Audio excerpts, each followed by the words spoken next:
जय हिंद साथियों। तो यहाँ पर हम आपके लिए paper code BA BG 171 BR Ambedkar चिंतन की दूसरी क्लास लेकर आए हैं। अगर आपने अभी तक पहली क्लास को नहीं देखा है तो उसकी लिंक आपको है डिस्क्रिप्शन में मिल जाएगी, नहीं तो हम उसको आई बटन में ऐड कर देंगे, तो वहां से आप लोग उस क्लास को जरूर देख लीजिएगा। और अगर आप लोग इस सब्जेक्ट के गैस पेपर को डाउनलोड करना चाहते हैं, सिंपली आपको गूगल पे जाना है shop.hindustanknowledge.com। जैसे आप इसको सर्च करेंगे तो आपके सामने ही हमारी वेबसाइट आ जाएगी।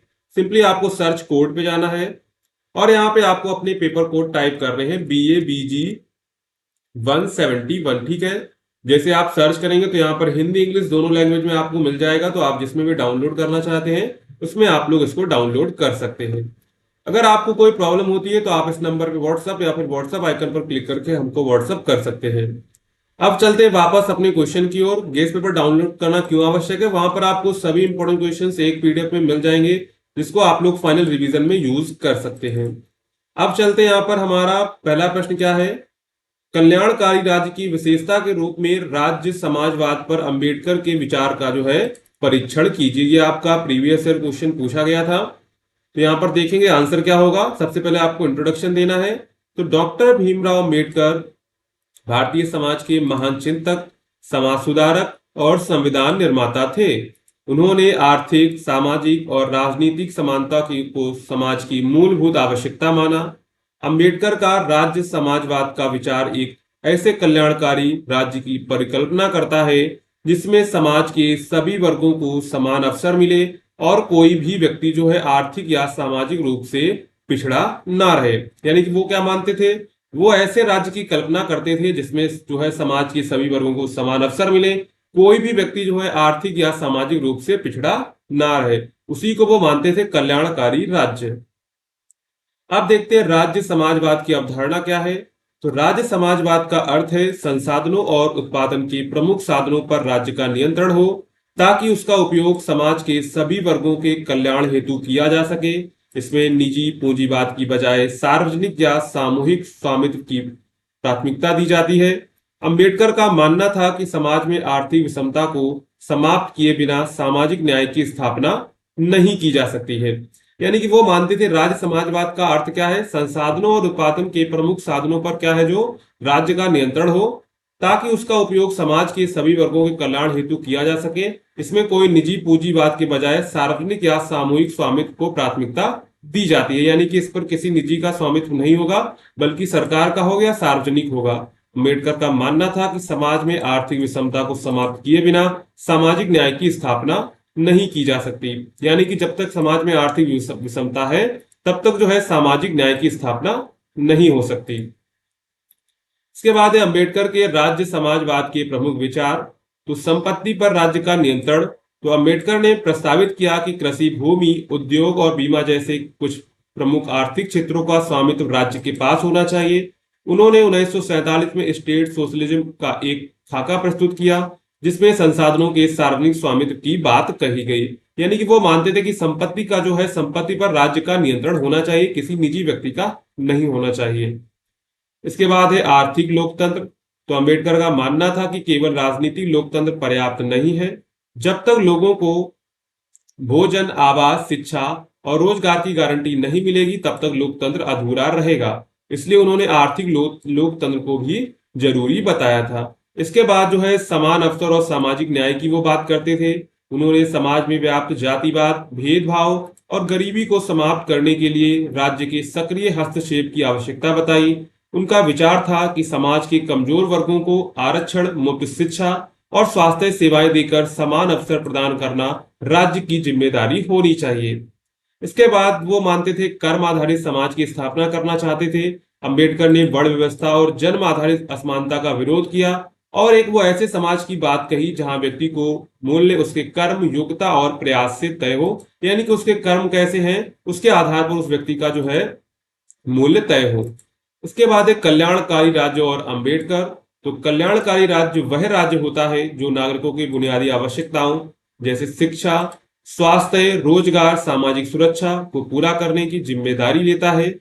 अंबेडकर का राज्य समाजवाद इसी विचार का विस्तार था। उन्होंने चाहा कि संविधान में ऐसे प्रावधान हो जो समाज के कमजोर वर्गों को सशक्त बनाए, इसलिए भारतीय संविधान के नीति निषेध तत्वों में उनके विचार जो है झलकते हैं। तो कल्याणकारी राज्य क्या होता है? कल्याणकारी राज्य वह होता है जो वहां के नागरिकों की बुनियादी आवश्यकताओं जैसे शिक्षा, स्वास्थ्य, रोजगार, सामाजिक सुरक्षा को पूरे करने की जिम्मेदारी लेता है। अंबेडकर का राज्य समाजवाद इसी विचार का विस्तार था। उन्होंने चाहा कि संविधान में ऐसे प्रावधान हो जो समाज के कमजोर वर्गों को सशक्त बनाए। इसके बाद यहाँ पर हम लोग निष्कर्ष लिखेंगे। तो अंबेडकर का राज्य समाजवाद न केवल आर्थिक समानता की वकालत करता है, बल्कि यह सामाजिक न्याय, मानवीय गरिमा और लोकतांत्रिक मूल्यों को भी मजबूत करता है। उनका दृष्टिकोण आज के भारत के लिए प्रासंगिक है, जहां आर्थिक असमानता और सामाजिक भेदभाव की चुनौतियां बनी हुई हैं। इसलिए कल्याणकारी राज्य की स्थापना हेतु अंबेडकर के राज्य समाजवाद की अवधारणा आज भी मार्गदर्शक है। यानी अभी भी जो हमारा देश है वो भी राज्य समाजवाद की ओर चल रहा है, लेकिन अभी बना नहीं है। इसके बाद यहाँ पर चलते हैं, दूसरा प्रश्न है। तो दूसरा प्रश्न क्या कह रहा है? आदर्श समाज पर अंबेडकर के विचारों का परीक्षण कीजिए। यानी कि आदर्श समाज पर अंबेडकर जी के क्या विचार थे? तो डॉक्टर भीमराव अंबेडकर भारतीय समाज के महान चिंतक, समाज सुधारक और संविधान निर्माता थे। उन्होंने भारतीय समाज की असमानता, जातिवाद और शोषण को बहुत गहराई से समझा और इसके समाधान के लिए ठोस विचार प्रस्तुत किए। उनका आदर्श जो है, समाज का विचार एक ऐसा समाज है जिसमें न्याय, समानता, स्वतंत्रता और बंधुत्व, भाईचारा हो। यानी कि वो क्या मानते हैं? उनका आदर्श समाज का विचार एक ऐसा समाज है जिसमें न्याय हो, समानता हो, लोगों को स्वतंत्रता हो और बंधुत्व यानी कि भाईचारे की भावना हो। तो सबसे पहले देखते हैं, समानता और जाति विहीन समाज की वो कल्पना करते थे। अंबेडकर के अनुसार आदर्श समाज वह होता है जहां सभी व्यक्ति समान हो। उन्होंने खास तौर पर जाति व्यवस्था की आलोचना की, जो भारतीय समाज में भेदभाव और ऊंच नीच की भावना को जन्म देती है। उनका मानना था कि जाति व्यवस्था केवल सामाजिक बुराई नहीं है, बल्कि ये इंसानियत के खिलाफ भी है। वे चाहते थे कि समाज में जन्म के आधार पर कोई ऊंच नीच ना हो और सभी को बराबरी का जो है दर्जा मिले। इसके बाद वो स्वतंत्रता की कल्पना करते थे, यानी कि लिबर्टी की कल्पना करते थे। तो डॉक्टर अंबेडकर के आदर्श समाज में सभी नागरिकों को सोचने, बोलने और अपने धर्म या विचारों के अनुसार जीने की आजादी होनी चाहिए। वे मानते थे कि बिना स्वतंत्रता के व्यक्ति का विकास संभव नहीं है। उन्होंने कहा, स्वतंत्रता केवल राजनीतिक नहीं होनी चाहिए, बल्कि सामाजिक और आर्थिक भी होनी चाहिए। वो मानते थे कि अगर किसी व्यक्ति को स्वतंत्रता नहीं मिलेगी तो उसका जो है विकास नहीं हो सकता है। और उनके समाज में जो है नागरिकों को सच बोलने और अपने धर्म या विचारों के अनुसार जीने की आजादी होनी चाहिए। इसके बाद वो न्याय की कल्पना करते थे, जस्टिस की। तो अंबेडकर का आदर्श समाज जो है न्याय पर आधारित होना चाहिए। इसका अर्थ है कि समाज के हर वर्ग को न्याय मिलना चाहिए, चाहे वह सामाजिक हो, आर्थिक हो या राजनीतिक न्याय हो। उन्होंने संविधान में सामाजिक न्याय की अवधारणा को बहुत महत्व दिया, ताकि हाशिए पर खड़े लोगों को बराबरी का जो है अवसर मिल सके। यानी कि उन्होंने क्या किया, सामाजिक न्याय की अवधारणा पर बहुत बल दिया, क्योंकि जो हाशिए पर यानी जो पिछड़े वर्ग के लोग थे उनको बराबरी का अवसर मिल सके। इसके बाद उन्होंने उनकी जो है आदर्श समाज बंधुत्व की झलक देखने को मिलती है। तो अंबेडकर ने बंधुत्व को बहुत जरूरी माना। उनका मानना था कि समाज में आपसी सम्मान और भाईचारे की भावना होनी चाहिए। केवल कानून और संविधान से समाज नहीं बदलेगा जब तक लोगों में एक दूसरे के लिए सम्मान और अपनापन नहीं होगा। यानी कि वो मानते थे अगर हमको जो है समाज बदलना है तो लोगों में भाईचारे और अपनेपन की जो है सम्मान होना चाहिए। उसके बाद है धर्म और नैतिकता। तो अंबेडकर ने कहा कि आदर्श समाज ऐसा होना चाहिए जिसमें धर्म का आधार नैतिकता हो, ना कि अंधविश्वास या पुरानी रूढ़ियां हो। वे ऐसे धर्म में विश्वास रखते थे जो इंसान को इंसान के रूप में देखे और उसका आत्मिक विकास करे। इसी सोच के कारण उन्होंने अंत में बौद्ध धर्म को अपनाया, जो करुणा, समानता और अहिंसा पर आधारित था। इसके बाद यहाँ पर हम लोग निष्कर्ष लिखेंगे। तो यहाँ पर निष्कर्ष क्या आएगा? डॉक्टर अंबेडकर का आदर्श समाज समता, स्वतंत्रता, न्याय और बंधुत्व पर आधारित एक आधुनिक और लोकतांत्रिक और मानवतावादी समाज है। उनका विचार सिर्फ एक सपना नहीं था, बल्कि उन्होंने संविधान के माध्यम से उसे साकार करने की नींव रखी। आज भी उनके विचार हमें एक बेहतर, समान और न्यायपूर्ण समाज की दिशा में मार्गदर्शन करते हैं। उनके आदर्श समाज की कल्पना आज के भारत के लिए भी उतनी प्रासंगिक है जितनी उनके समय में थी। तो यहाँ पर देखिए जो डॉक्टर भीमराव अंबेडकर थे वो आदर्श समाज में समता, समानता, न्याय और बंधुत्व की कल्पना करते थे और लोकतांत्रिक और मानवतावादी समाज चाहते थे। उनका विचार सिर्फ एक सपना नहीं था, बल्कि उन्होंने संविधान के माध्यम से उसे साकार करने की नींव रखी। आज भी उनके विचार हमें एक बेहतर, समान और न्यायपूर्ण समाज की दिशा में मार्गदर्शन करते हैं। इसके बाद चलते हैं, यहाँ पर हमारा तीसरा प्रश्न है। तो तीसरा प्रश्न क्या है?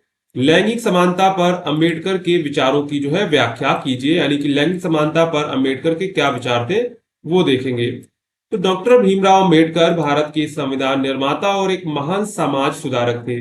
उन्होंने हमेशा समाज में समानता, न्याय, मानव अधिकारों की वकालत की। लैंगिक समानता के विषय में भी उनके विचार बहुत प्रगतिशील और दूरदर्शी थे। अंबेडकर मानते हैं कि जब तक महिलाओं को पुरुषों के बराबर अधिकार और सम्मान नहीं मिलेगा, तब तक समाज पूरी तरह से विकसित नहीं होगा। यानी कि जब तक महिलाओं और पुरुषों को जो है बराबर अधिकार और सम्मान नहीं मिलेगा, तब तक हम लोग जो समाज में पूरी तरह विकसित नहीं हो सकते हैं। तो सबसे पहले वो देखते हैं, महिलाओं की सामाजिक स्थिति का वर्णन करते हैं। तो यहाँ पर अंबेडकर ने देखा कि भारतीय समाज में महिलाओं की स्थिति बहुत पिछड़ी हुई है। उन्हें शिक्षा, रोजगार और स्वतंत्रता से वंचित रखा गया था। उन्होंने यह साफ कहा कि अगर किसी समाज की तरक्की को मापना हो तो समाज में महिलाओं की स्थिति को देखना चाहिए। अंबेडकर चाहते थे कि महिलाएं केवल घर तक सीमित ना रहें, बल्कि वे समाज के हर क्षेत्र में सक्रिय भागीदारी जो है निभाएं। इसके बाद यहाँ पर है शिक्षा का महत्व।